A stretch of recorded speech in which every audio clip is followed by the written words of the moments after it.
একাদশ শ্রেণীর সুপ্রিয় শিক্ষার্থীবৃন্দ, আসসালামু আলাইকুম। কেমন আছো তোমরা? আশা করছি সবাই ভালো আছো এবং স্বাস্থ্যবিধি মেনে বাসায় অবস্থান করছো। শিক্ষার্থীরা, আজকের অনলাইন ক্লাসে তোমাদের সবাইকে আমি স্বাগত জানাচ্ছি। তোমাদের সাথে আছি আমি মোসাম্মদ মরিয়ম আক্তার, প্রভাষক, ইসলামের ইতিহাস ও সংস্কৃতি বিভাগ, কুমিল্লা সরকারি মহিলা কলেজ।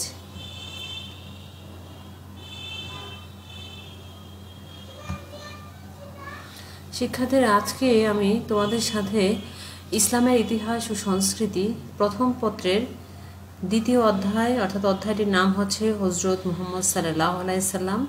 এই অধ্যায়টি থেকে আজকে আমি উহুদের যুদ্ধ নিয়ে আলোচনা করব। এর আগে তোমাদের সঙ্গে স্যার বদরের যুদ্ধ নিয়ে কথা বলেছিলেন। শুরুতেই আমরা একটি ম্যাপ দেখতে পাচ্ছি। এটি হচ্ছে উহুদের যেই রণক্ষেত্র ছিল সেই যুদ্ধের ময়দানের একটি ম্যাপ, যেটি মদিনা থেকে 5 মাইল পশ্চিমে ছিল।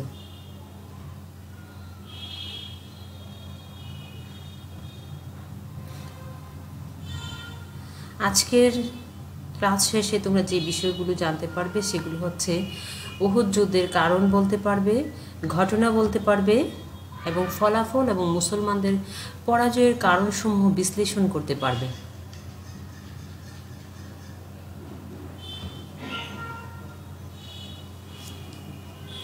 শিক্ষার্থীরা, শুরুতেই আমরা উহুদ যুদ্ধের পিছনে যে বিভিন্ন কারণ কাজ করেছে সে কারণগুলো একটু জেনে নিই। প্রথম যে কারণটি ছিল সেটি হচ্ছে স্বার্থপর ইহুদিগণের কুমন্ত্রণা। অর্থাৎ আমরা দেখি যে 624 খ্রিস্টাব্দে বদর যুদ্ধ সংঘটিত হয় এবং এই যুদ্ধে হচ্ছে মক্কার কুরাইশরা মদিনার মুসলমানদের নিকট চরমভাবে পরাজিত হয়। পরাজয়ের পরে আমরা দেখি যে মক্কার যে সমস্ত ইহুদিরা ছিল তারা মদিনার মুসলমানদের দিন দিন যে শক্তি বৃদ্ধি হচ্ছে, তাদের যে দিন দিন উন্নতি হচ্ছে, সেটাতে তাদের নিজেদের স্বার্থের প্রতি হুমকি মনে করতে শুরু করে। এই কারণে তারা বিভিন্ন কবিতা এবং কুমন্ত্রণার সাহায্যে কুরাইশদের মনোবল শক্তিশালী করে তুলতে তৎপর হয়। আমরা দেখি একজন ইহুদি কবির নাম এখানে পাই, যেমন কাব বিন আশরাফ।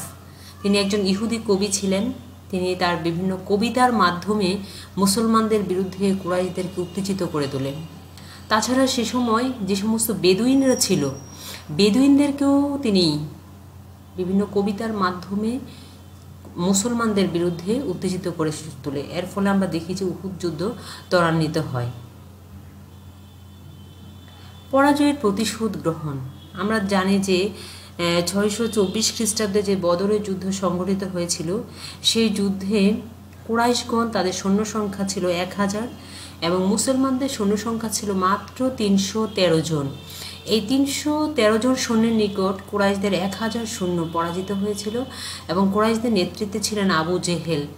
এই পরাজয় তাদের মনের মধ্যে আসলে এমনভাবে প্রতিহিংসার আগুন জ্বেলে দিয়েছিল যে তারা যতক্ষণ পর্যন্ত না এটার প্রতিশোধ গ্রহণ করতে পারছে ততক্ষণ পর্যন্ত মুসলমানদের বিরুদ্ধে তারা যুদ্ধ করার জোর প্রস্তুতি গ্রহণ করতে থাকে, যার ফলে সংঘটিত হয় উহুদ যুদ্ধ। কবিদের কুমন্ত্রণা।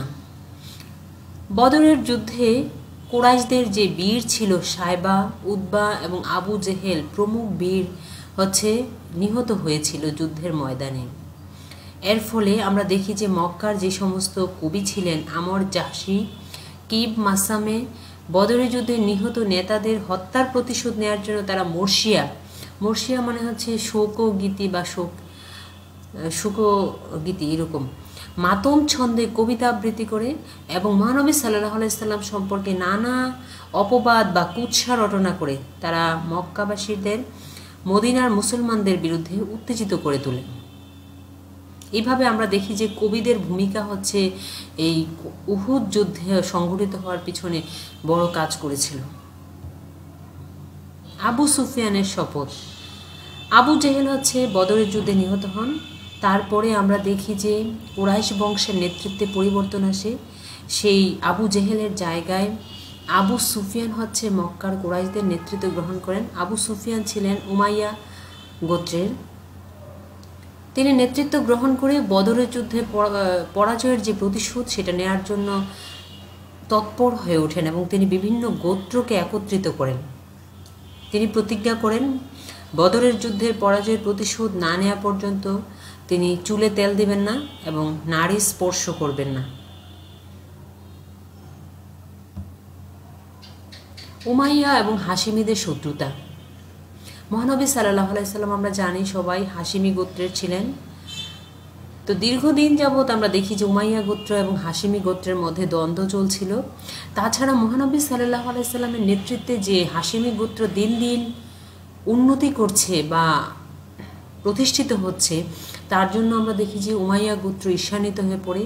কাজেই উমাইয়া গোত্রের নেতা আবু সুফিয়ান হাশিমিদের প্রভাবকে নষ্ট করার জন্য তিনি যুদ্ধের প্রস্তুতি গ্রহণ করেন। বাণিজ্য স্বার্থ সংরক্ষণ। দীর্ঘদিন যাবৎ মক্কার কুরাইশরা সিরিয়া এবং অন্যান্য অঞ্চলের সাথে মদিনার পথ ধরে সুন্দর মতো তারা বাণিজ্য কার্য থেকে শুরু করে যে বিভিন্নভাবে যাতায়াত করে আসছিলেন। কিন্তু মহানবী সাল্লাল্লাহু আলাইহি সাল্লামের নেতৃত্বে যখন মদিনা একটি ইসলামী প্রজাতন্ত্র প্রতিষ্ঠিত হয়, তখন তারা বেশ শঙ্কিত হয়ে পড়ে, যে তারা ভাবতে থাকে যে তাদের বাণিজ্য স্বার্থকে রক্ষা করাটা খুব কঠিন হয়ে যাবে। এই কারণে কুরাইশরা তাদের বাণিজ্য স্বার্থ সিদ্ধির জন্য আবু সুফিয়ানের নেতৃত্বে যুদ্ধের প্রস্তুতি গ্রহণ করে এবং ব্যয় নির্বাহের জন্য প্রয়োজনীয় টাকা পয়সা তারা দেয়। এর ফলেও আমরা দেখি যে উহুদের যুদ্ধ সংঘটিত হয় পরবর্তীতে। কুরাইশ নারীদের উৎসাহ দান। বদরের যুদ্ধে কুরাইশরা পরাজিত হওয়ার পরে নারীরাও কিন্তু সেটা মেনে নিতে পারেনি এবং কুরাইশ যে সমস্ত নারীরা ছিল তারা মক্কার পুরুষদেরকে বিভিন্ন উত্তেজনামূলক কথাবার্তা বলে তাদেরকে উত্তেজিত করে তোলে।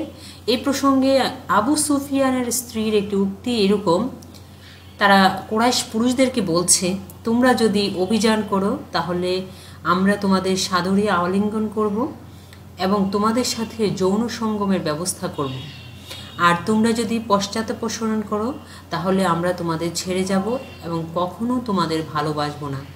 এভাবে কুরাইশরা যুদ্ধের ক্ষেত্র প্রস্তুত করে, অর্থাৎ নারীরা বিভিন্নভাবে পুরুষদেরকে যুদ্ধে অংশগ্রহণের জন্য উৎসাহিত করতে থাকে। এর ফলে আমরা দেখি যে 625 খ্রিস্টাব্দে উহুদের যুদ্ধ সংঘটিত হয়। এবার চলো শিক্ষার্থীরা, উহুদের যুদ্ধের যে ঘটনা, কিভাবে উহুদের যুদ্ধ সংঘটিত হয়েছে সেই বিষয়গুলো আমরা একটু জেনে নেই। 625 খ্রিস্টাব্দে উহুদ প্রান্তরে, অর্থাৎ উহুদ প্রান্তরটি ছিল মদিনা থেকে 5 মাইল পশ্চিমে। সেই প্রান্তরে কুরাইশ নেতা আবু সুফিয়ানের নেতৃত্বে 3000 সৈন্য এবং মহানবী সাল্লাল্লাহু আলাইহি সাল্লামের নেতৃত্বে 1000 জন মুজাহিদ উহুদ প্রান্তরে একত্রিত হয়ে যুদ্ধ করেন। মুজাহিদ মানে যারা জিহাদকারী, তাদেরকে মুজাহিদ বলা হয়। আমরা দেখি যে মহানবী সাল্লাল্লাহু আলাইহি সাল্লামের সঙ্গে সৈন্য সংখ্যা ছিল 1000, কিন্তু পথিমধ্যে আমরা দেখি যে মুনাফিক আব্দুল্লাহ ইবনে উবাই তিনি 300 জন সৈন্য নিয়ে পালিয়ে যান। এর ফলে মহানবী সাল্লাল্লাহু আলাইহি সাল্লামের সৈন্য সংখ্যা হয় মাত্র 700 জন। এর ফলে আমরা দেখি যে মুসলমানরা উহুদ পাহাড়ের এক পাশে তাদের শিবির স্থাপন করে এবং অন্য পাশ ছিল সংকীর্ণ একটি গিরিপথ ছিল। এই গিরিপথ দিয়ে যাতে শত্রুরা পিছন থেকে আক্রমণ করতে না পারে, এজন্য রাসূল সাল্লাল্লাহু আলাইহি সাল্লাম একটি ব্যবস্থা করেছিলেন। তিনি আব্দুল্লাহ ইবনে জুবাইরের নেতৃত্বে তিনি 50 জন তীরন্দাজকে গিরিপথ পাহারা দেওয়ার জন্য নিযুক্ত করেন এবং তিনি বলেন, যুদ্ধে জয় পরাজয় যাই হোক না কেন তোমরা এই গিরিপথটি ত্যাগ করবে না। কিন্তু আমরা দেখি যে দুঃখের বিষয়, যখন উহুদ প্রান্তরে তুমুল যুদ্ধ হয় এবং মুসলমানদের জয় যখন প্রায় নিশ্চিত, তখন এই গিরিপথের রক্ষীরা বিজয় উল্লাসে শত্রুদের গনিমত সংগ্রহের লোভে রাসূল সাল্লাল্লাহু আলাইহি সাল্লামের নির্দেশ ভুলে গিয়ে আমরা দেখি যে গিরিপথ ত্যাগ করেন।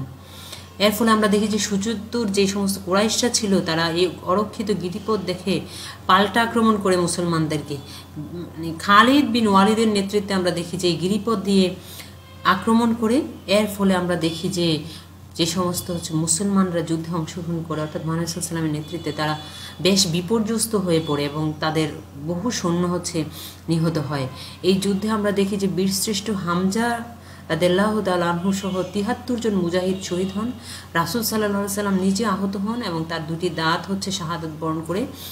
যুদ্ধে রাসূল সাল্লাল্লাহু আলাইহি ওয়াসাল্লাম নিহত হয়েছেন বলে আমরা দেখি যে কুরাইশরা বিজয় উল্লাসে মক্কায় ফিরে যায়। যুদ্ধের ফলাফল কি হয়েছিল? উহুদ যুদ্ধের ফলাফল, এই যুদ্ধে মুসলমানদের ঈমান ও ধৈর্যের পরীক্ষা। এটা ছিল আসলে মুসলমানদের জন্য ঈমান এবং ধৈর্যের পরীক্ষা, এটি অগ্নি পরীক্ষা ছিল মুসলমানদের জন্য। আমরা দেখি যে যুদ্ধের মাধ্যমে মুসলমানদের, বিশেষ করে হযরত মুহাম্মদ সাল্লাল্লাহু আলাইহি সাল্লামের ধৈর্য এবং ঈমান পরীক্ষা করেছিলেন আল্লাহ তাআলা।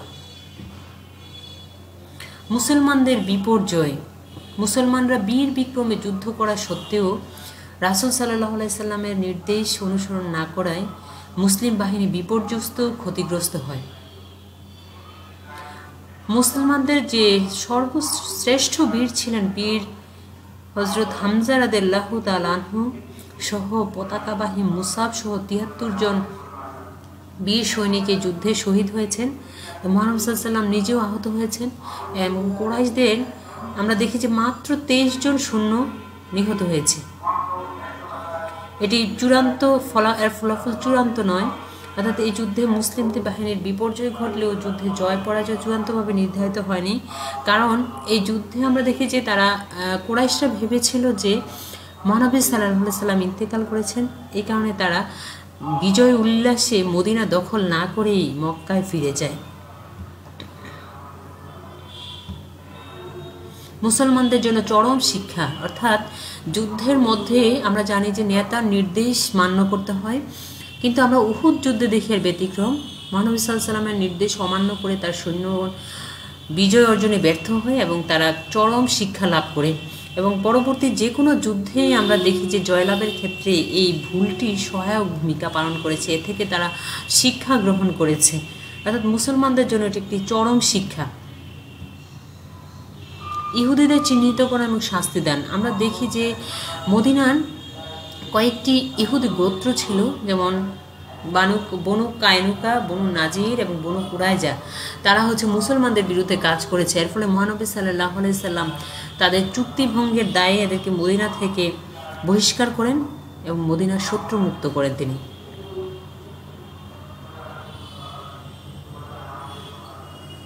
দ্বিতীয় বদর যুদ্ধ সংগঠন, কুরাইশ বাহিনী মহানবী সাল্লাল্লাহু আলাইহি সাল্লাম নিহত হয়েছেন মনে করে তারা মদিনা দখল না করে মক্কায় ফিরে যায়, কিন্তু যখন পরে জানতে পারে মহানবী সাল্লাল্লাহু আলাইহি সাল্লাম মারা যাননি, তখন তারা আবার বদর প্রান্তরে তার সাথে মোকাবেলা করার জন্য অগ্রসর হন। কিন্তু এই পর্যায়ে মহানবী সাল্লাল্লাহু আলাইহি সাল্লাম তার যে দৃঢ় প্রতিজ্ঞ মনোবল, সেই মনোবল দেখে কুরাইশরা ভীত হয়ে পড়ে। এর ফলে তারা উহুদ প্রান্ত, অর্থাৎ ইসলামের ইতিহাসে এই যে ভীত সন্ত্রস্ত হয়ে পড়ে তারা আর অগ্রসর হয়নি, ইসলামের ইতিহাসে এটি দ্বিতীয় বদর যুদ্ধ নামে পরিচিত। ভবিষ্যৎ বিজয়ের পথ উন্মুক্ত হয়।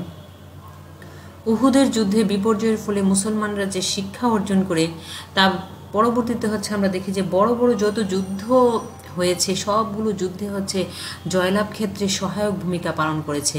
অন্যদিকে কুরাইশরা তাদের বিজয় ধরে রাখতে পারেনি, তারা পরবর্তীতে আমরা দেখি যে খন্দকের যুদ্ধে পরাজিত হয়েছে এবং পরবর্তী যুদ্ধগুলোতে কিন্তু পরাজিত হয়েছে। মুসলমানদের পরাজয়ের কারণ, উহুদ যুদ্ধে মুসলমানদের পরাজয়ের পিছনে অনেকগুলো কারণ ছিল, সেই কারণগুলো আমরা দেখছি। মহানবী সাল্লাল্লাহু আলাইহি সাল্লামের আদেশ অমান্য, কারণ নেতারা আদেশ অমান্য করেছিল। খালিদের বীরত্ব, কুরাইশ সেনাপতি ছিলেন খালিদ বিন ওয়ালিদ, তার বীরত্বের ফলে আমরা দেখি যে মুসলমানরা পরাজিত হয়েছে। মহানবী সাল্লাল্লাহু আলাইহি সাল্লামের মৃত্যু সংবাদ, এটি পরাজয়ের পিছনে কাজ করেছিল, হতোদ্যম হয়ে পড়েছিল মুসলিম মুজাহিদরা। প্রতিকূল আবহাওয়া, কারণ সেই সময় যখন যুদ্ধের ময়দানে ঝড় হচ্ছিল, এর ফলে আমরা দেখি যে সৈন্যরা হতোদ্যম হয়ে পড়ে। আব্দুল্লাহ ইবনে উবাইর ষড়যন্ত্র, তিনি আমরা দেখেছি যে ৩০০ জন সৈন্য নিয়ে পালিয়ে যান। বানু কায়নুকা গোত্রের শর্ত ভঙ্গ, নারীদের উৎসাহ প্রদান। শিক্ষার্থীরা, আজকে এই ছিল উহুদের যুদ্ধ। আশা করি এখান থেকে তোমাদের প্রশ্ন হয়ে থাকে, তোমরা